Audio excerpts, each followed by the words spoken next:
আপনার কলেজে পড়ুয়া যুবতী মেয়েটাকে জিজ্ঞাসা করবেন ইবাদত করার জন্য তো আল্লাহ বানাইছে, মেয়ে বলবে ঠিক কইছেন বাবা, তাহলে ইবাদত কারে কয়? মা এটা আবার কি জিনিস? আপনার ছেলেকে জিজ্ঞাসা করবেন, বলতে পারবে না, হয়তো মেয়েও পারবে না, আপনিও পারেন কিনা আল্লাহ জানে।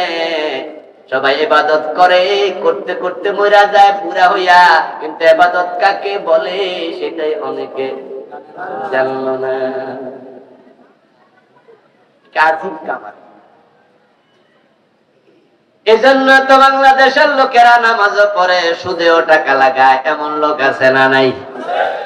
এই ইবাদত করতেছে কার? আল্লাহর ইবাদত করলে সুদ খায় কেমনে?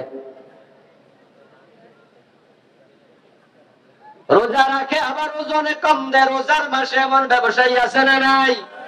রোজার মাসে টুপি মাথা দিয়ে ওজনে কম দিচ্ছে, মালে ভেজাল দিচ্ছে।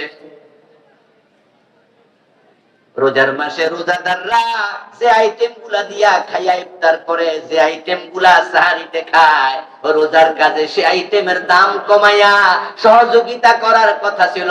আমার গরিব রোজাদার ইজিলি রোজা রাখবে, কথা ছিল রোজাওয়ালারা সবাই নিজে রোজা রাখবে, রোজা রাখার কাজে অন্যদেরকে সহযোগিতা করবে, দাম কমাইয়া দেবে।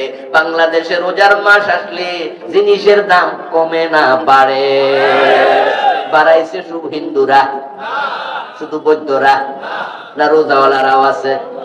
কারণ তারা ইবাদতটাই বোঝে নাই, না বুঝে শুধু রোজাটাই রাখছে।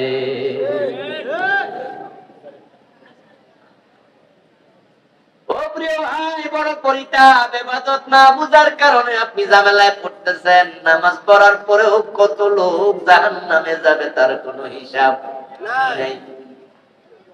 ফাওয়াইলুল লিল মুসাল্লিন, এমন একটা আয়াত কোরআনে আছে কিনা? সবাই পারেননি? সূরার নাম কি? মাউন না? আরাইতাল্লাযী ইউকাযযিবু বিদ্দীন ফাযালিকাল্লাযী ইয়াদউল ইয়াতীম ওয়া লা ইয়াহুদ্দু আলা তুআমিল মিসকিন। এর পরের আয়াতে হলো ফাওয়াইলুল লিল মুসাল্লিন, বাংলা অর্থ হলো মুসল্লিদের জন্য ওয়াইল, দোজখ। বেনামাজির মুসল্লি কয় নাকি? আরে বেনামাজি মুসল্লি তো যারা নামাজি তাদেরকে মুসল্লি বলে। ফাওয়াইলুল লিল মুসাল্লিন, মুসল্লি এক বছর, মুসল্লিউন মুসল্লিন বহু বছর, নামাজিদের জন্য ওয়াইল। قال النبي صلى الله عليه وسلم الويل واد في جهنم يهبي فيه الكافر 40 خريفا قبل أن يبلغ قعرا رواه الترمذي। নবীজি বলেন ওয়াইল হচ্ছে জাহান্নামের একটা গর্ত, একটা উপত্যকার নাম, যেখানে ধাক্কায়া জাহান্নামীকে ফেলে দিলে তলায় যেতে 40 বছর লাগবে।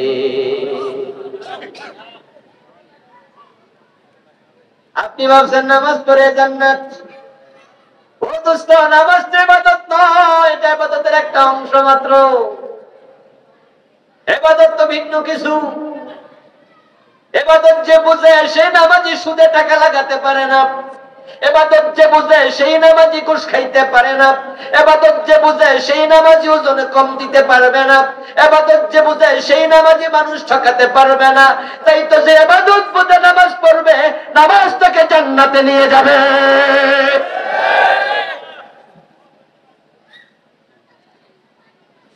ও প্রিয় ভাই, ইবাদত বুঝে নামাজ পড়ো। নামাজ মানে কি? قالن নবী সাল্লাল্লাহু আলাইহি ওয়াসাল্লাম ইযা কামা আহাদুকুম ফি সালাতিহি ফাইন্নাহু ইউনাজি রাব্বাহু রাওয়াহুল বুখারী। আমার রাসূল বলেন, কোন ব্যক্তি যখন নামাজে দাঁড়ায়, সে নামাজে দাঁড়ানোর সাথে সাথে তার আল্লাহর সাথে কথা বলতে শুরু করে। সকালবেলা অফিসে গেছে, সকাল 10টা বাজে যাইয়া অফিসের মাঝে প্রতি সিগনেচারে 500 করে 1000 টাকা করে ঘুষ খায়, এমন অফিসার আছে না নাই? সিগনেচারের রেট আছে ভাই, ঘুষের রেট। যেখানে জমির দলিল হয়, আরে হুজুর আপনি কিছু বুঝেন না, এই একটা স্যার এই কাছের উপর দিতে স্যার তো ভাই এসে করে দেখতে চাও। হ্যাঁ, যেখানে জমির দলিল হয়, সাব রেজিস্ট্রি অফিস, আপনারা জমি দলিল করেন না? আচ্ছা, জমি দলিল করতে গেলে দেখবেন যারা ভেন্ডার আছে, তো ভেন্ডাররা বলবে যে ভাই দলিল করতে মোট 2.5 লাখ টাকা ধরুন বললো আর কি, তো 2.5 লাখ টাকা লাগবে। আচ্ছা ঠিক আছে, কোন কোন খাতে লাগবে? তখন বলবে যে এইটা এই ফি এত, এই ফি এত, এই ফি এত, মোট 2,30,000 টাকার হিসাব দিল। তা আপনি বললেন যাবে 2.5 লাখের কেমনে কি? কয়েছে আর 20,000 হইল টেবিল ফি, টেবিল খরচ। এটা কি খরচ? এর মানে টেবিলের গাল আছে, টেবিলের পকেটও আছে, ঠিক না? টেবিলে খা নাকি টেবিলওয়ালা খায়? এটা টেবিল খরচ, এটা কোনো বাউসার টাউসার দেওয়া যাবে না। এটা প্রতি টেবিলে টেবিলে, কোন টেবিলে 500, কোন টেবিলে 1000। সাব রেজিস্ট্রি অফিস জাস্ট বুঝালাম, এখানে কোন সাব রেজিস্ট্রার থাকলে আবার গাইড নেই। আমি জাস্ট আপনাকে উদাহরণ হিসাবে নিলাম। থানাতে যান, থানাতে একটা কাগজ লিখতে যান, অবস্থা তো খারাপ, মামলা করতে যান, মামলা দিতে যান, থানার যদি মাটির গাল থাকতো, জবান থাকতো, থানার মাটি পর্যন্ত গোছাইত। এত খারাপ যান। কোন জায়গা বাদ দেবেন? কোথায় যাবেন? সর্বাঙ্গে ব্যথা, মলমটা দেব কোথায়? টেবিলে ঘোষ দিতে হবে, প্রতি টেবিলে 500, ওই টেবিলে 1000, ওই টেবিলে 3000, এই হচ্ছে 20,000। বিনা হিসাবে 20,000 দেও। এখন সকাল বেলায় অফিসে গেল, 10টা থেকে সিগনেচার করলো, প্রতি সিগনেচারে 500, 1000 করে পকেটে ঢুকালো। ঢুকাইতে ঢুকাইতে বেজে গেল 101টা, বেজে গেল 1টা, অনেকটা। হাইয়া আলাস সালাত, কানে আজান আসলো বেশে। এবার অফিসার তার সামনে বসা ক্লায়েন্টকে বলতেছে, দিলে দেন তাড়াতাড়ি, আজান হইয়া গেছে। বুঝছেন নি কথা? দিলে তাড়াতাড়ি দেন। কি হয়েছে? নামাজ ব্যস্ত যাওয়া লাগবো না, নামাজ ছেড়ে দিয়া ব্যস্ত হয়ে পাওয়া যাবে নাকি? ওটা ছাড়া যাবে না। হাদিসে পড়ছি নামাজ জান্নাতের চাবি, তো চাবি মিস করলে জান্নাতে যাবো কেমনে, ঢুকমু কেমনে? দিলে তাড়াতাড়ি দেন। এখন তাড়াতাড়ি পকেটে লইয়া ওযু কইরা নামাজে খাড়াইছে। যে নামাজে দাঁড়ায় সে কার সাথে কথা বলে? চুপ করে থাকবেন না, কথা বলুন কার সাথে? এখন নামাজে খাড়ায় আল্লাহর সাথে কথা কয়, ইয়াকা নাউবুদু ওয়া ইয়াকা নাস্তাঈন। ও আমার রব, আমি তোমার গোলাম, আমি শুধু তোমার ইবাদত করি। আল্লাহ কয়, গোলাম পকেটে গুলো কি?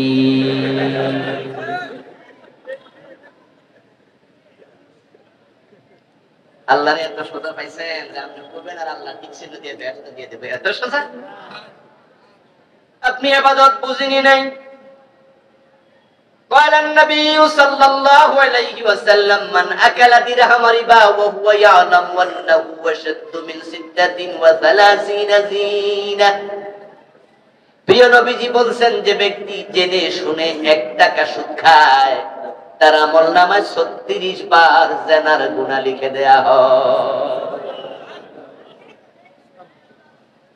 1 টাকা সুদ খেলে 36 বার জিনা, 100 টাকা সুদ খেলে 3600 বার জিনা, 1000 টাকা সুদ খেলে 36,000 বার জিনা হয়। জিনা জিনা একবার করলে উপায় নাই, 36,000 বার। আল্লাহর হাবিব বলছেন, ইন্নালির রিবা 73 বাবান। তুমি সুদ খাইবা, তোমার আমলনামায় 73 রকমের গুনাহ লিখে দেয়া হবে। তার মাঝে ইসরুহা আনয়ান কি হারুর রাজুল উম্মাহু, সবচেয়ে ছোট গুনাহটা হলো মায়ের সাথে জিনা করা। তাহলে যারা সুদ খায় তারা জিনা করে কার সাথে? আচ্ছা, যেই লোক তার মায়ের সাথে জিনা করে, এই ব্যক্তির আশা কেমনে করে? কেমনে কেমনে? অথচ সুদে টাকা লাগায় রাখছে। আজকের মাহফিলে আমাদের 2-4 জন আছে না নাই? ইবাদত তুমি বুঝুনি দোস্ত।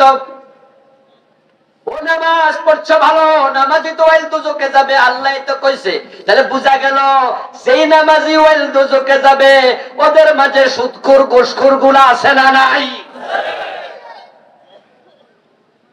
আমি শুধু নামাজ, আমি মসজিদের সভাপতি, বাহ, মসজিদের সেক্রেটারি, এলাকার সিনেমা হলের মালিক, ওরে মসজিদের সভাপতি বানাই দিচ্ছে। কারণ সে মসজিদের সভাপতি হইলে দোতলার ছাদ একাই বানাই দিবে। এই জন্য সুদী ব্যাংকের মালিক, সিনেমা হলের মালিক, সে মসজিদের সভাপতি, 5 ওয়াক্ত নামাজ পড়ছে, মনে মনে ভাবছে আল্লাহর ঘরে ছাদ আমি একা বানাইয়া দিছি, হুজুরকে আমি মাসে 5000 টাকা একা দেই, রমাদানে 15 দিন আমি খাওয়াই, মসজিদে 5টা এসি 3টা আমি কিনা দিছি, বেহেশত আল্লাহ আমারে না দিয়া কারে দেয়? ও মিয়া সুদখোর, ও মিয়া সিনেমা হলের মালিক, তুমি মসজিদের মুতাওয়াল্লি, আল্লাহর হাবিবের দাদা আব্দুল মুত্তালিব ছিলেন কাবার মুতাওয়াল্লি, ওই আব্দুল মুত্তালিব জাহান্নামী, আল্লাহ শিরিক করলে ছাড়ে না, হারাম খাইলে ছাড়ে না, আর তুমি কোন মসজিদের সভাপতি? জান্নাত কি এত সোজা? বরং মসজিদের সভাপতি হওয়ার পরে মসজিদে হুজুরকে হক কথা বলতে দেয় না, খতিব সাহেবের মুখে তালা লাগাইয়া দেয়, এমন কিছু জালেম সভাপতি আছে না নাই? আল্লাহ উল্টা করে অধমুখে জাহান্নামে নিক্ষেপ করবে তোমার মতো সভাপতি। ইবাদত কি বুঝুন দিছে? ইবাদত মানে মা আতাকুমুর রাসূলু ফাখুযুহু ওয়া মা নাহাকুম আনহু ফান্তাহু।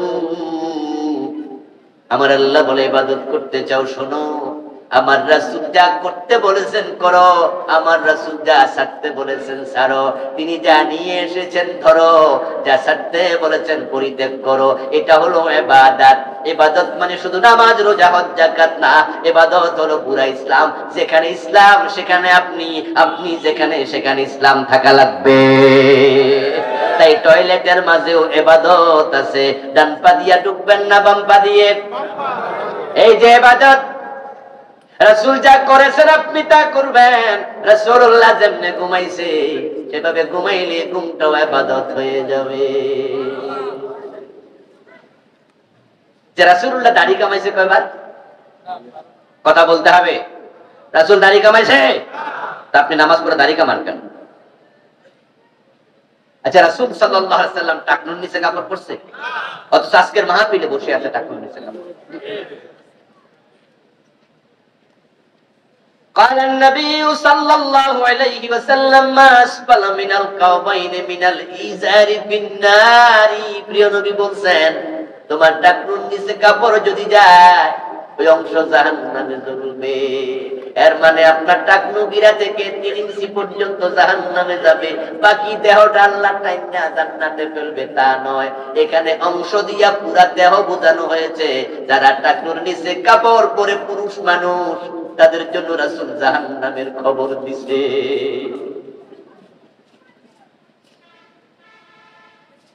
ও প্রিয় ভাই, ইবাদত করো, ইবাদত রাসূলুল্লাহ যা করেছে তা করো। এখন আমাদের বাংলাদেশের লোকেরা রাসূলের মতো নামাজ পড়তে রাজি, আলহামদুলিল্লাহ। রাসূলের মতো মসজিদে ডান পা দিয়া ঢোকে, বাম পা দিয়া বের হয়, আল্লাহু আকবার বলে নামাজ শুরু করে, সালাম ফিরে নামাজ শেষ করে। রাসূল যা করেছে মসজিদে তা করবে। ইমাম মাগরিবের ফরজ 2 রাকাত করে ভুলে সালাম ফিরাইছে, একটা মুসল্লিও রাজি হবে না, সবাই লোকমা দিয়া হুজুরকে সোজা কইরা ফেলবে। যদি বাবা হয় ইমাম বাবারেও ছাড় দেবে না। আমার রাসূল মাগরিব পড়েছেন 3 রাকাত, ও বাবা আপনি 2 রাকাত পরে সালাম ফিরাইলেন, রাসূলের সাথে মিলে নাই, আমরা সালাম ফিরাবো না। ছেলে হইয়া লোকমা দেবে, পীর যদি ভুল করে মুরিদ হইয়া লোকমা দেবে। রাসূলকে ফলো করে নামাজ পড়ে, এটা ইবাদত। কিন্তু রাসূল তো মদিনা কোরআন দিয়া 10 বছর চালাইছে, এখন রাসূলের কোরআন হাদিস দিয়া দেশ চালাইতে রাজি হয় না, এমন নামাজি আছে না? না, বরং কোরআন হাদিস দিয়া দেশ চালাইতে হবে। এই ওয়াজ করলে হুজুরটা বেশি ভালো।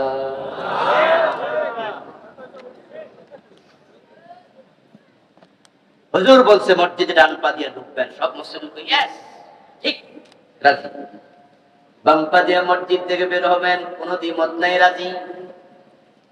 আল্লাহু আকবার বলে নামাজ শুরু হবে। কথা তো আমরা করি, এটা তো রাসূলের হাদিস, করতেই হবে। সালাম ফিরে নামাজ শেষ। জি, এখন যে রাসূলকে মেনে মসজিদ চালান, ওই রাসূলকে মেনে দেশ চালান।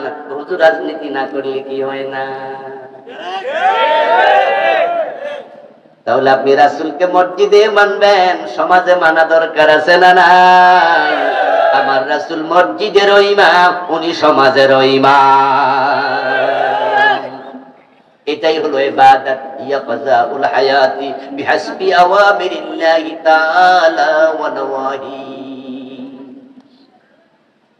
আল্লাহ তাআলার প্রথম আদেশ ইবাদত করো আল্লাহর। দেহের কোন অঙ্গের নাম মানুষ নয়। চোখের নাম চোখ, মাথার নাম মাথা, কলিজার নাম কলিজা, ফুসফুসের নাম ফুসফুস, এটার নাম হাত, এটার নাম পা, এটার নাম পেট। তাহলে মানুষ কই? সবটা এক জায়গায় হলে তার নাম হলো রোজার নাম রোজা, হজের নাম হজ, যাকাতের নাম যাকাত, সালাতের নাম সালাত। আর পুরা ইসলাম সব জায়গায় যে এক করে মানবে এটার নাম ইবাদত। যে সবটা মানতে রাজি সেই হলো আব্দুল্লাহ। যে কিছু মানে না সে হলো মুনাফিক। এখানেও আছে ওখানেও আছে। দুদিল বান্দা কালমা সুর, না পায় শ্মশান না পায় ঘর। তাই সুবিধাবাদ জিন্দাবাদে মুমিন হওয়া যায় না। উদখুলু ফিস-সিলমি কাফা ওয়ালা তুশরিকু বিহি শাইআ। 12টার মাঝে একটা চলে গেল সংক্ষেপে। দ্বিতীয়টা হলো আল্লাহ বলছেন, শোনো আমার বান্দারা, শুধু ইবাদত করলে হবে না, আল্লাহর সাথে কাউকে শরীক করিও না। মসজিদে গিয়ে আল্লাহর সিজদা দেয়, আবার দরবারে যায় পীরের পায়ে দেয়, এমন লোক আছে না নাই?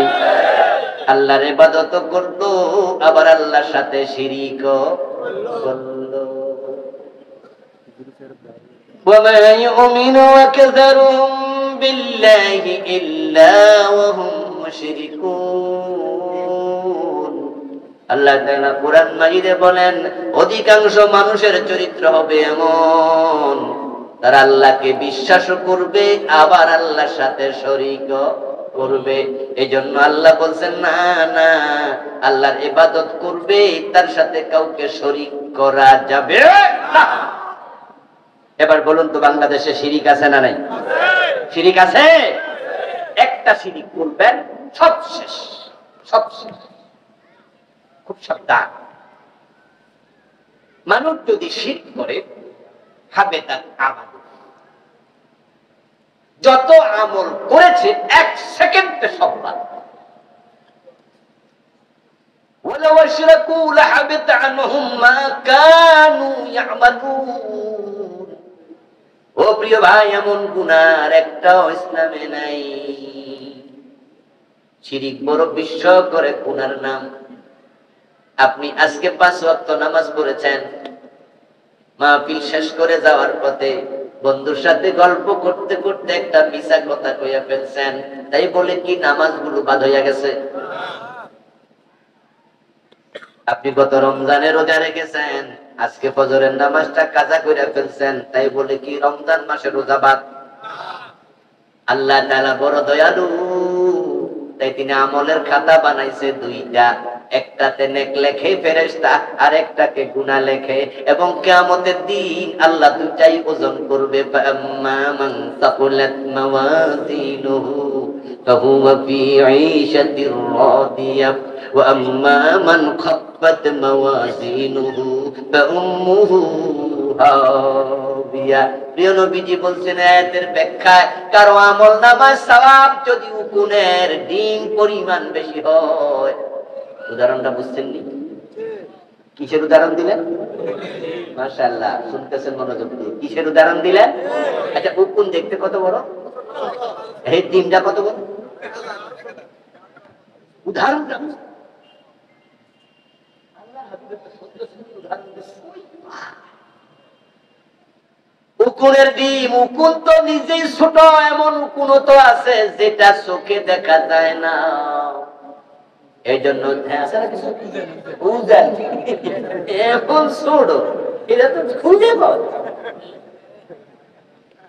উকুন যদি এত ছোট হয়, তার ডিম হবে কত ছোট। প্রিয় নবীজি বলছেন, উকুনের ডিম পরিমাণ যদি নেক বেশি হয়, আল্লাহ তাকে বিনা সুপারিশে, বিনা আযাবে, বিনা শাস্তিতে জান্নাত দিয়ে দেবে।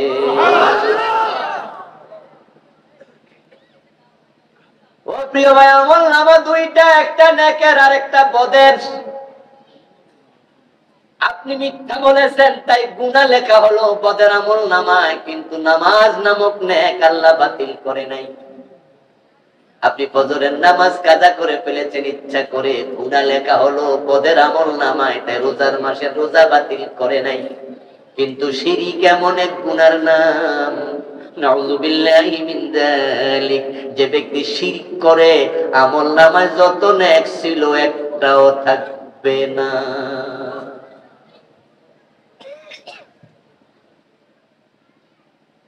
لقد أوحي إليك وإلى الذين من قبلك لئن أشركت ليحبطن عملك ولتكونن من الخاسرين।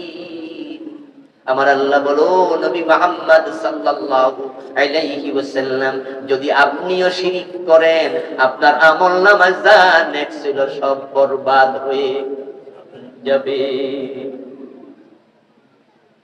আপনার ঘরে এক মন চাল আছে, একটা ডিব্বা, এত বড় ডিব্বা অথবা স্তূপ আছে, স্তূপের মাঝে এক মন চাল। ওই চাইলের এক কোনায় কেউ একটু বিষ ঢেলে দিচ্ছে। খেতে কীটনাশক দেন না আপনারা? কথা বলেন না ভাইরা, কীটনাশক দেন? ধরেন আপনার কীটনাশকের বোতলে বিষ ছিল, পাশুটি বা এই জাতীয় কিছু, আপনার ছেলে ওইটা ধুইয়া সে চালের এক পাশে ঢেলে দিচ্ছে। তাই বলে কি এক মন চাল সবটা নষ্ট হয়ে গেছে? এটা হলো নেক আমলের ক্ষেত্রে। ভুল হবে যতটুকু, বাতিল হবে ততটুকু। কিন্তু আপনার ছেলে যদি ওই বাসুরি ওই বিষটা 10 কেজি দুধের মাঝে ঢেলে দিত, এখান থেকে কতটুকু খাইতে পারবেন? এটা হলো ঈমানের ক্ষেত্রে। ঈমানের ক্ষেত্রে আল্লাহ ছাড় দেবে না। শিরিক করলে ঈমান বাতিল হয়, আর ঈমান যদি না থাকে আমলের দাম এক আনাও আর নাই, একসাথে সব শেষ। শিরিক, কুফর এবং ঈমান এক কলবে একত্রিত হবে না। ঈমান হলো একের মতো, নেক আমল হলো ডান পাশে শূন্যের মতো। এক যদি থাকে শূন্য, একটা বসাইলে 10 হয়, দুটা দিলে 100, তিনটা দিলে 1000, পাঁচটা দিলে 1 লাখ, দিতে থাকেন দাম বাড়বে। কিন্তু এক যদি মুছে দেন শূন্যের দাম কত? তাই শিরিক করো না মুসলমান। শিরিক করলে ঈমান থাকে না, আর ঈমান যখন চলে যায় দুনিয়ায় যত নেক আমল করছো 1 সেকেন্ডে সব বরবাদ হয়ে যাবে। যেহেতু আমি 12টা বিষয় নিয়ে কথা বলবো, সেহেতু আমি শিরিক নিয়ে আসি আর কথা বলবো না। একটা ঠিকানা দিয়ে যাব, আমার লেখা একটা বই আছে, আমি এটা লিখেছি আরো কয়েক বছর আগে, একবার ছোট্ট বই। এখানে আমি বাংলাদেশে প্রচলিত 29টা শিরিক লিখছি। আপনারা যারা মসজিদের ইমাম খতিব আছেন, এটা আপনারা দয়া করে নেবেন। টাকা না থাকলে আমি ফ্রি দিয়ে যাব, আমাকে জানাবেন। আমি ড্রাইভারকে বলবো উনি টাকা নাই, ফ্রি দিয়ে দেবো। আপনারা জাতিকে শিরকের ব্যাপারে আপনি সতর্ক করবেন। আপনারা যারা বাংলা দেখে দেখে পড়তে পারেন, আপনাদেরকে নিতে বলি, মা বোনদেরকে বেশি বেশি পড়াবেন। কারণ মা বোনরা না জেনে বেশি শিরক করে, আর যে এলাকায় একটা মাজার আছে সেখানে শিরকের বাজার মিলে যায়। হক্কানি পীর হোক আর ভণ্ড পীর, মাজার আছে যেখানে শিরক আছে, সেখানে মাজার শিরক মুক্ত। এমন 100টার মাঝে একটা পাওয়া যায়। শাহজালাল রহমাতুল্লাহ আলাইহি, উনি কি হক্কানি আলেম না? কথা বলতে হবে আপনাদের। শাহজালালের ব্যাপারে আমাদের কারো কোনো অভিযোগ আছে? কিন্তু উনার মাজারে শিরক আছে না নাই? মাজারে তো খারাপ জিনিস, এটা হক্কানি লোক হলো শিরক। এই জন্য ইসলামে মাজার বানানোর কোনো অনুমতি নাই। হযরত আলী রাদিয়াল্লাহু তাআলা আনহু মক্কা বিজয়ের পরে বলেছিলেন, রাসূলুল্লাহ সাল্লাল্লাহু আলাইহি ওয়াসাল্লাম আমাকে দায়িত্ব দিয়েছে, ও আলী যাও মক্কার মদিনার যেখানে পাও সকল কবর সমান করে দাও, উঁচু কবর একটাও রাখবা না। কবরে ঘর বানানো নিষেধ, কবরে চুনকাম করা নিষেধ, কবরে ইবাদত করা নিষেধ, কবরে মানত করা নিষেধ, কবরের নামে কসম করা নিষেধ। ওখানে হাদিয়া, তোহফা, টাকা পয়সা কিচ্ছু দেয়া যাবে না। কবরওয়ালা আপনাকে কিছু দেওয়ার ক্ষমতা রাখে না, দেয়ার মালিক কে? আর মাজারে গিয়ে ছেলে চাইবে। শাহপরান রাহমাতুল্লাহি আলাইহি উনি শাহজালাল রাহমাহুল্লাহর ভাগিনা ছিলেন। আমরা ইতিহাসে শুনেছি, আল্লাহু আলাম আত্মীয়তার সম্পর্ক কি ছিল আমরা জানি না, ইতিহাসে পড়েছি ভাগিনা ছিল। তবে আমরা তার ব্যাপারেও ভালো ধারণা পোষণ করি। শাহপরান রাহমাহুল্লাহ বড় আল্লাহর ওলি। আমি নিজের চোখে দেখেছি উনার মাজারের মাঝে সিজদা চলছে। হক্কানি আলেমের মাজারও সিজদা যদি হয়, আবার বন্ধর খবর কি? সুন্দর আলী এত কালা হইলে কালামি নাম রাখছে সুন্দর আলী, অথচ ব্যানারে দেখকে কি রে এই নাম কি সুন্দর আলী, কস কি তুই সুন্দর আলী এটা হইলে তাহলে কালামিয়ার খবর কি? যদি হক্কানি আলেমদের মাজারে সিজদা হয় তাহলে ভণ্ডদের অবস্থা। আর বাংলাদেশে তো কিছু আলেম ওলামাও আছে যারা মাহফিলে এসে শিরকের প্রচার করছে। আল্লাহর দন রাসূলকে দিয়া আল্লাহ গেছে গায়েব হইয়া, রাসূলের দন খাজা লইয়া শুয়ে আছে আজমিরে, কেউ ফিরে না খালি হাতে, খাজারে তোর দরবার আস্তাগফিরুল্লাহ। এইজন্য বইটা নিয়ে যাবেন, যাওয়ার সময় আমার ড্রাইভার সাহেবের কাছে পাবেন গাড়িতে ইনশাআল্লাহ। ৩ নাম্বার আল্লাহ তাআলা অর্ডার করছেন এখানে, ওয়াবিল ওয়ালিদাইনি ইহসানা। জান্নাতে যেতে চাও আল্লাহর বান্দারা, মা বাবার সাথে ভালো ব্যবহার করো। সুবহানাল্লাহ সুবহানাল্লাহ। নিষ্কুলি বলে ওয়ালিদাই, কৃতজ্ঞ আমার কাছে হও, আমি আল্লাহ বানাইছি। ওয়ালি ওয়ালিদাইকা, কৃতজ্ঞ হও তোমার মা বাবার কাছে, তাদের মাধ্যমে দুনিয়ার মুখ দেখেছো। সুবহানাল্লাহ। যাদের মা বাবা আছে ইহসান করুন ইহসান। এই জমিনে জান্নাত পাওয়ার জন্য মা বাবার খেদমতে সে ভালো কোনো মাধ্যম আর নেই। হুমা জান্নাতুকা ওয়া নারুকা, রাসূলুল্লাহ বলেছেন তোমার মা বাবা তোমার জান্নাত, তোমার মা বাবা তোমার জাহান্নাম। তাদেরকে খুশি করো, জান্নাত মিলে যাবে। তাদের কলিজা আঘাত দাও, কোটি রাকাত নফল নামাজ পড়ো, জান্নাত পাইবা না। এখন বন্ধ গেছে এই রাস্তা সার শেষ হলে আরেকটা হাত পাকা নিয়ে আসেন, ভেবা যাচ্ছি। قال النبي صلى الله عليه وسلم رضا الرب رضا الوالدين وسخط الرب في سخط الوالدين। আমরা সবাই তো আল্লাহকে খুশি করতে চাই, আল্লাহর কাছাকাছি যেতে চাই, তাড়াতাড়ি জান্নাত পেতে চাই। আমার রাসূল বলেন তোমার আল্লাহর সন্তুষ্টি তোমার মা বাবার সন্তুষ্টির উপরে নির্ভর করে। যে সন্তানের উপরে মা বাবা খুশি না, ওই সন্তান সিজদা করতে করতে কপালে দাগ ফালাইবে, আল্লাহকে খুশি করতে পারবে না। আপনাদের যাদের মা বাবা আছে, আপনারা বড় সৌভাগ্যবান মানুষ, আপনাদের ঘরে আল্লাহর জান্নাত আছে। সুবহানাল্লাহ পড়েন। জান্নাত মায়ের পায়ের নিচে। আলোচনা শুরুতে বলেছি জান্নাত মক্কায় নাই। ৫ লাখ টাকা খরচ করে মক্কায় গেছে, হজ খরচ করো, কিন্তু জান্নাত তোমার ঘরে। ফরজের টাইমে শীতের মাঝে ওযু করে মসজিদে গেছো, হ্যাঁ যাও নামাজ পড়া ফরজ। নামাজ জান্নাত নয়, নামাজ জান্নাতের চাবি, কিন্তু জান্নাত তোমার ঘরে। সুবহানাল্লাহ পড়েন। নামাজ জান্নাতের চাবি, মসজিদে জান্নাত নাই, জান্নাত তোমার ঘরে। قال النبي صلى الله عليه وسلم الوالد وسط ابواب الجنه। রাসূল বলে জান্নাতে প্রবেশের যতগুলো দরজা হবে, তোমার বাবা হলো জান্নাতে প্রবেশের সবচেয়ে বড় দরজা। তাকে খুশি করো, জান্নাতের দরজা আল্লাহ নিজে খুলে দেবে। من أصبح لله مطيعا لوالديه يصبح له بابان مفتوحان من الجنة। প্রিয় নবীজি বলেছেন সকালবেলা ঘুম থেকে মানুষ যখন ওঠে, আল্লাহ প্রত্যেকটা মানুষের দিকে মায়ার নজরে তাকায়, তাকায় দেখে আমার বান্দা কি করে। বান্দা নামাজে যায়, আল্লাহকে খুশি করবে। আল্লাহ তার উপর খুশি হওয়ার আগে তাকায় দেখে গত রাতে তার মা বাবা তার উপর খুশি ছিল কিনা। আল্লাহ যদি দেখে বান্দার উপর তার মা বাবা খুশি, রাসূল বলেন আল্লাহ তার জন্য জান্নাতের 2টি দরজা নিজে খুলে দেয়। সুবহানাল্লাহ। ومن أصبح عاصيا لله في والديه أصبح له بابان مفتوحان من النار। আর যদি আল্লাহ তাকে দেখে কত রাতে মায়ের মনে কষ্ট দিয়া ঘুমাইছে, বউয়ের কথা শুই না মাকে গালি দেয়, এমন কিছু হতভাগা ছেলে আছে না নাই?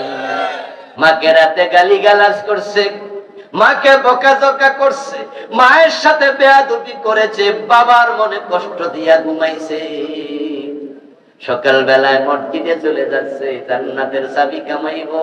আমার রাসূল বলে, আল্লাহ যদি তাকায়া দেখে তার মা বাপ তার উপরে নাখোশ, আল্লাহ জাহান্নামের দুইটা দরজা সকালে খুলে দেয়। জান্নাতে যেতে চান, মা বাবাকে বেজার করে পাঠান। এই কোরআন মাজিদের সবচেয়ে বড় আলেম প্রিয় নবীর পরে সেই লোক, তার নাম আব্দুল্লাহ ইবনে আব্বাস রাদিয়াল্লাহু তাআলা আনহুমা। কোরআনের সবচেয়ে বড় আলেম ইবনে আব্বাস রাইসুল মুফাসসিরিন যার উপাধি, ওই আব্দুল্লাহ ইবনে আব্বাস, উনার একটি হাদিস সহিহ বুখারীতে এসেছে। ইবনে আব্বাস বলেন, ইন্নী লা আলামু আমালান আকরাবু ইলাল্লাহি মিন বিররিল ওয়ালিদাইন। ইবনে আব্বাস বলে, তোমরা আল্লাহকে খুশি করার জন্য, আল্লাহর নৈকট্যের জন্য কত আমল করছো, রোজা রাখো, নামাজ পড়ো, হজ করো, যাকাত দাও, আরো কত কি। আমি ইবনে আব্বাস বলছি, শোনো, আল্লাহকে খুশি করার জন্য মা বাবার সাথে ভালো আচরণ করার চেয়ে তাড়াতাড়ি খুশি করার আর কোন আমল আছে আমি ইবনে আব্বাস জানি না।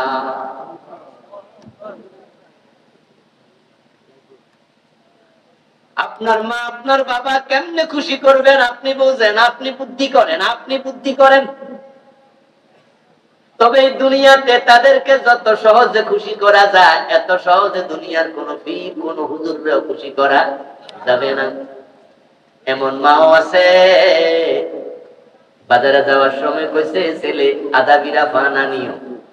আপনি আধা বিরার জায়গায় এক বিরা নিবেন, দেখবেন আপনার মা কয়টা পান বেশি পাইয়া এত বড় একটা হাসি দিবে, খুশি হয়ে যাবে। সাহেবরা 1 লাখ টাকা হাদিয়া দিলে এত খুশি হবে না। লাখ টাকা হাদিয়া দিলেন, মনে মনে ভাবলেন দোয়া সব আজকে আমারে দিব, কিন্তু হুজুর তো লাখ টাকার বান্ডিল পকেটে লইয়া মনে মনে কয়, কালকা তো অমুকে 2 লাখ দিছিল। আমারে আপনি দাওয়াত দিচ্ছেন, আজকে এখানে দাওয়াত দিয়া 10 পদের তরকারি দিয়ে আমারে ভাত খাওয়াইলেন, আর মনে মনে ভাবলেন যে আজকে হুজুর না খুশি হইয়া দোয়া না কইরা যাইবো কই, আজকে সব দোয়া আমারে করবে। আর আমি টেবিলের খানার পর দেখা আমি মনে মনে ভাবতেই পারি, গত 5 দিন তো 30 পদ খাইছি, তো দোয়া আপনি বেশি পাইছেন না আরেক বেড়া। কিন্তু আপনার বাবারে আপনি যদি বলে একটা লুঙ্গি আইনো, লুঙ্গিটা তো ছিঁড়ে গেছে, বলে না, বলে না, বাবা আপনি লুঙ্গি আইনো তো লুঙ্গিটা তো ছিঁড়ে গেছে, আপনার বুড়া বাবা আপনারে বলে, এটা আপনার জন্য সৌভাগ্য যে আপনার বাবাকে আপনি দেয়ার মতো বয়স পেয়েছেন। আমি এমন অনেক সন্তানকে চিনি, এমন বন্ধু বান্ধব অনেকে চিনি, একজন তো একবার কেঁদিয়ে দিল, বলল হুজুর চাকরি হওয়ার পরে বেতন পাওয়ার আগে আব্বা ভুলে গেছে, কোন খেদমত করতে পারি নাই। আপনি বড় সৌভাগ্যবান ছেলে যে আপনি আপনার মা আপনার বাবাকে আপনি কামাই করে দিতে পারতেছেন, এ দেয়াটা আপনার জন্য সৌভাগ্য।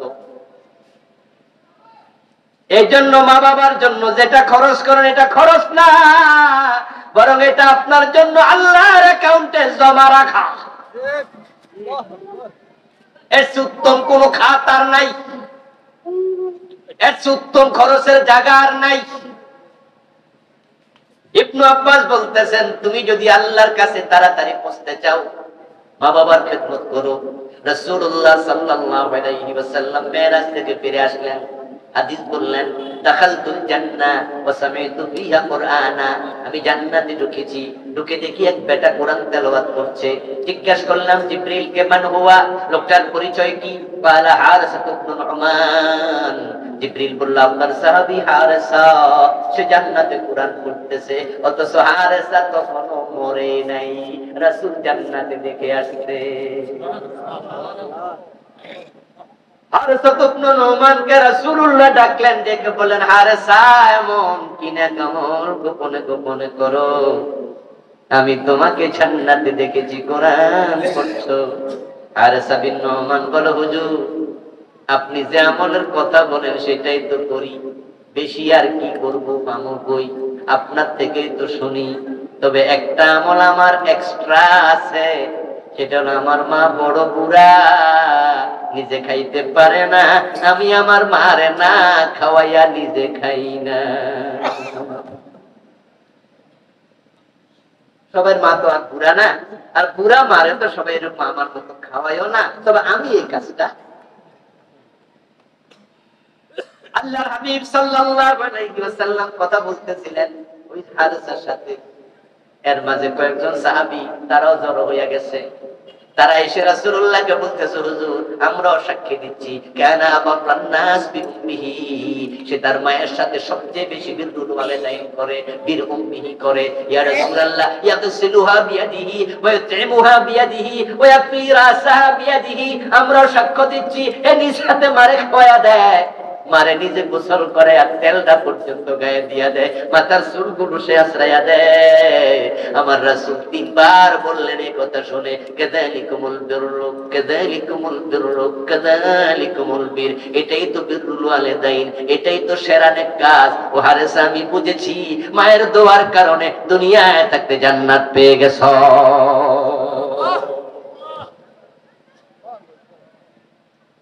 যারা মা বাবাকে পাওয়ার পরও বৃদ্ধ অবস্থায় জান্নাত পায় না, রাসূল তাকে বদদুয়া দিয়েছেন রাগেমান রাগেমান রাগেমান। মা বাবাকে পাইলা, খেদমত করে জান্নাত পাইলা না, তুমি ধ্বংস হও, তোমার না ধুলায় লুটে যাও। এই জন্য যুবক ভাইরা আপনাদেরকে বিশেষ করে বলছি, যৌবন কালে বউ পাইয়া বেশি মহব্বতে একবারে গদগদ হইয়া বউয়ের কোনো কথা শুনে মা বাবার সাথে খারাপ আচরণ করবেন, কপাল পুড়ে যাবে, কপাল পুড়ে যাবে, কপাল পুড়ে যাবে। এই জন্য যাদের মা বাবা আছে তাদের সাথে সবচেয়ে উত্তম আচরণ করতে হবে। আল্লাহ তৌফিক দান করুক, বলি আমিন। আমার ভাইয়েরা, এরপরের অংশ ওয়াবিদিল কুরবা ওয়াল ইয়াতামা ওয়াল মাসাকিন। মা বাবার সাথে ভালো আচরণ করলে শুধু চলবে না, আল্লাহ বলে আমি তোমাকে অর্ডার করছি আত্মীয় স্বজনের সাথেও ভালো আচরণ করতে হবে। আত্মীয়দের হক দেবেন, ফুফির হক দেয় না, কবে দাদা মরে গেছে বোনের হক দেয় না, 10 বছর আগে বাবা মরে গেছে ভাই চোখ বড় করে ধমক মারে, সম্পদ চাইতে আসলে বেরিয়ে যা, বাড়িতে জায়গা দেব না, অংশ নিলে ধ্বংস হইবি। আরে কত রকমের সলক কইয়া বোনের হক জবরদস্তি কইরা দখল করে রাখছে, এমন ভাই আছে কিনা? কোম্পানি গন্ধে নাই আছে?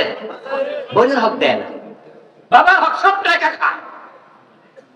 হাদিস শুনুন, মান কাতা মিরাসা ওয়ারিসিহি কাতা আল্লাহু মিরাসাহু মিনাল জান্নাহ।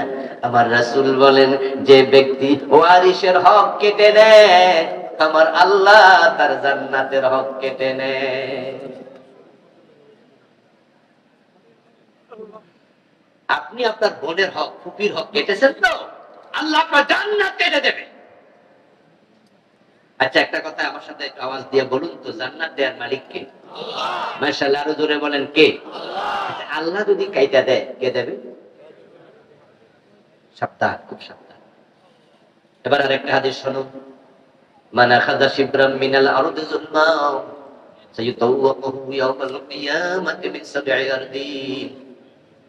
জোর করে যতটুকু জমি দখল করছেন রাসূলুল্লাহ বলেন ওটাকে 7 গুণ বড় করে কিয়ামতের দিন আল্লাহ তার গলায় ঝুলাইয়া দেবে।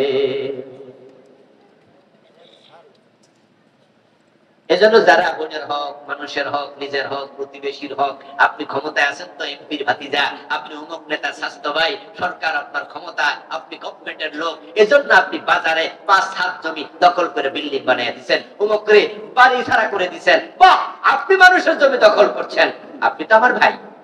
আপনার প্রতি আমার একটা পরামর্শ, সেটা হচ্ছে প্রতিদিন 1-2 কেজি করে দুধ খাইয়া শরীরে বল করেন, কারণ মাটি টানা লাগবে, পাহাড় বল না থাকলে টানবেন কি? 7 গুণ বড় হবে তো। জমিনের নিচে জমি কতটুকু দূরে আমরা জানি না। প্রশান্ত মহাসাগরের যে জায়গায় সবচেয়ে বেশি গভীরতা সেটা হচ্ছে 36,000 ফিট। আর পৃথিবীর সবচেয়ে বড় পাহাড় হিমালয়, এভারেস্টের চূড়া হলো মাত্র 29,000 ফিট। পুরা হিমালয় পর্বত সবটাকে তুলে নিয়ে প্রশান্ত মহাসাগরে যদি ছেড়ে দেওয়া হয়, সবটা ডুবে যাবে, পানি থাকবে 7,000 ফিট। সবটা ডুবার। প্রশান্ত মহাসাগরের সবচেয়ে গভীরতম জায়গায় 36,000 ফিট যদি গভীরতা হয়, তাহলে 7 গুণ যদি আরো বড় করে, জমিন কোথায় যাবে? এদিকেও 7 গুণ, নিচেও 7 গুণ।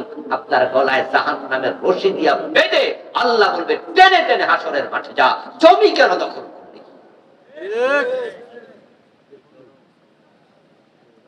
খুব সাবধান, খুব সাবধান। ইতিমের হক, মিসকিনের হক, এগুলোর ব্যাপারে সাবধান। প্রতিবেশীর ব্যাপারে সাবধান। প্রতিবেশী তাকে ভালো বলে না, আল্লাহও তাকে ভালো বলে না। যত বড় হাজি হন আর নামাজি হন, প্রতিবেশীর রিপোর্ট যদি খারাপ হয়, আল্লাহর কাছে আপনি ভালো মানুষ।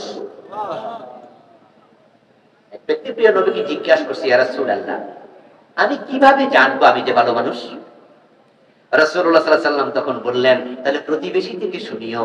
তারা তো তোমার পিছনে আড়ালে আবদালে কথা বলে তোমাকে নিয়ে, তুমি শুনতে চেষ্টা করিও কাউকে লাগাইয়া, অথবা নিজে নিজে কোনোভাবে শুনে নিও। প্রতিবেশী ভালো বললে আল্লাহর কাছে তুমি ভালো, প্রতিবেশী খারাপ বললে আল্লাহর কাছে তুমি। এক মহিলার ব্যাপারে প্রিয় নবীর সামনে আলোচনা হলো, উল্লেখ করা হলো উল্লেখ করা হলো, হুজুর ওই মহিলা অনেক নফল নামাজ পড়ে, অনেক নফল রোজা রাখে, অনেক দান সাদাকা করে, তবে একটা সমস্যা আছে, ওই মহিলা প্রতিবেশীকে গালিগালাজ করে, মুখ দিয়ে কষ্ট দেয়, হইচই করে, ইবাদত শাকায়াত করে, বিয়ার লাগা আইলে খোঁজ লাগাইয়া বিয়া ভাঙ্গা দেয়। এমন কিছু লোক আছে না নাই? প্রতিবেশীর মাইয়ার বিরুদ্ধে খোঁজ লাগায়, ছেলের বিরুদ্ধে দোষ করে। আরে আপনারা জিজ্ঞাসা তো করে নাই, বিয়ের জন্য আসছে, ওরা মেয়ে দেখছে, আপনি চা দোকানে বসে আছেন, আপনার সাথে দেখা হয়ে গেল, আর আপনি জিজ্ঞাসা করলেন, ভাইজান আপনাদের ওই বাড়িতে ঢুকতে দেখছিলাম। ওনারা বললো যে ভাই ওই বাড়িতে অমুকের মেয়ের বিয়ে চাইতেছি। ও মাশাআল্লাহ মাশাআল্লাহ, ভালো ভালো, মেয়ে খুব ভালো, তবে শুনছি বিছনায় প্রস্রাব করে। আপনারা জিজ্ঞাসা না, না মেয়ে খারাপ না, মেয়ে ভালো, তবে এর আগেও 2-3টা প্রেমের কারণে বিয়ে ভাঙল। মেয়ে অনেক ভালো, অমুক ভালো, তবে স্বভাবে একটু সমস্যা। আপনারা জিজ্ঞাসা কেউ? এইভাবে নিজে যেছে অন্যের বিরোধিতা করে পেছ লাগাইয়া দেয়, এমন কিছু হারামি, এমন কিছু জালেম সমাজে আছে না নাই? কে বলছে আপনাকে এইসব কাজ করতে? নাম্মাম জান্নাতে যাবে না। একজনের কথা আরেকজনে লাগাই দিয়া সংসারে গন্ডগোল, বউ জিয়ে গন্ডগোল, স্বামী স্ত্রীতে গন্ডগোল, ভাই ভাই পেছ লাগাইয়া দেয়, শাশুড়ির সাথে বউমার পেছ লাগাইয়া দেয়, ননদের সাথে চায়ের পেছ লাগাইয়া দেয়, এমন কিছু জালেম আছে না? এই অভ্যাসটা পুরুষের চেয়ে মহিলাদের মাঝে একটু বেশি। ও বাবু শুনছেন কিটা পার এটা পেছ লাগাইয়া দেয়। রাসূলুল্লাহ সাল্লাল্লাহু আলাইহি ওয়াসাল্লাম মদিনার এক গোরস্থানের পাশ দিয়ে যাচ্ছেন, মাররান নবীয়্যু বিকবরাইনি জাদিদাইন, দুটা নতুন কবর, বিশ্ব নবী কবরের পাশে দাঁড়ালেন। ফাকালা ইন্নাহুমা লা ইউআযাবান, দাঁড়ায়া রাসূলুল্লাহ বলেন, আমি নবী দেখতে পাচ্ছি দুইটা কবরে আযাব চলতেছে। এটা রাসূলের মুজিজা, তিনি কবরের উপরে দাঁড়ায়া কবরের ভিতরে দৃশ্য দেখতে পেলেন।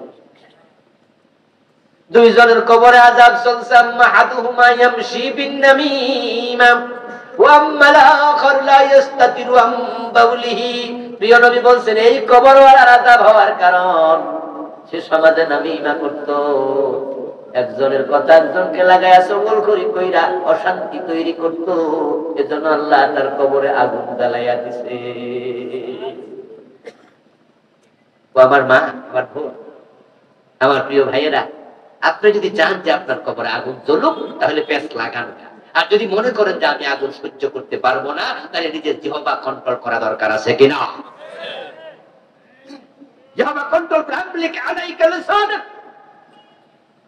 ওয়াবকি আলা খাতিয়াতিক, এক ব্যক্তি বিশ্ব নবীকে বললেন, ইয়া রাসূলুল্লাহ ওমান নাজা, হুজুর আমি নাজাত চাই, আমি জাহান্নাম থেকে মুক্তি চাই, আমাকে মুক্তির পথ বাতলায়া দেন, আমাকে জান্নাতের পথ দেখায়া দেন।